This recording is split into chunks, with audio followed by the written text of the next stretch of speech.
tapi jauh sebelum perpisahan itu terjadi sudah hancur, broken buat. Dan Aku ngerasanya itu udah melukai gitu. Dan PPW ini Ustadz Umu, karena kan anak pertama, perempuan. Jadi selain menyaksikan perbedaan itu ya antara papa dan mamanya, beliau juga yang paling aktif untuk membuat beliau berdua rukun Ya. Paling aktif.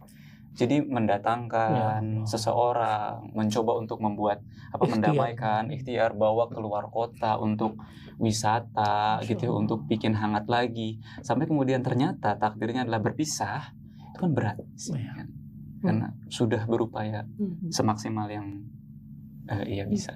Tapi meledaknya ya betul setelah perpisahan baru meledak. Oh ternyata selama ini aku tuh sakit ya, luka ya gitu. Jadi waktu dulunya sebelum pisah memang sudah terluka tapi tidak dirasa karena masih ada kesempatan nih, karena masih bareng, ikhtiar semua ditempuh, bahkan kalau dibilang istilahnya kayak di karbit kedewasaannya. Karena tertempa banget. Dan memang secara lisan ibu tuh termasuk yang aktif untuk tolongin dong gimana caranya ini bisa baik, tolongin dong sampaikan pada jadi perantara untuk komunikasi. Jadi mendewasa sebelum masuk pada fase tersebut. Ikhtiar terus dilakukan, apapun yang bisa dilakuin, duduk bareng, bahas finansial, ikut duduk, ikut bicara, cari ahli.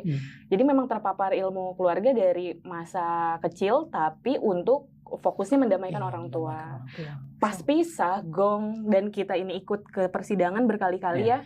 Dan sebagai saksi, dan sudah menikah, lagi bawa bayi. Dari mulai hamil sampai bawa bayi ya, proses persidangan itu.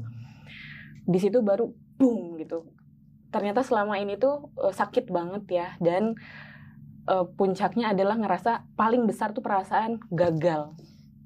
Jadi yang gagalnya biasanya umumnya kan pelakunya orang tuanya yang ngerasa gagal, si pelakunya ini enggak. Ya mungkin beliau gitu ya, tapi Teteh juga ngerasa gagal. Iya, satu ternyata emosi dari orang tua tuh bisa tertransfer kan ke anak. Jadi mungkin perasaan gagal ini juga ada transferannya lah dari orang tua.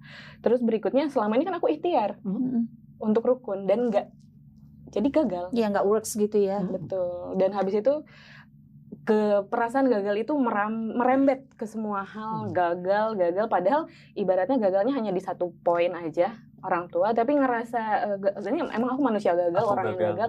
Padahal prestasi itu justru sangat banyak didapatkan dari luka-luka itu waktu masa sebelum menikah gitu. Karena terluka aku jadi nyari prestasi di tempat lain kan, apresiasi di tempat lain, berkarya, orang mengakui gitu. Tapi ternyata itu semua ditempuh bukan berdasarkan karena berangkat dari spirit mau kontribusi, tapi spiritnya adalah lari dari luka.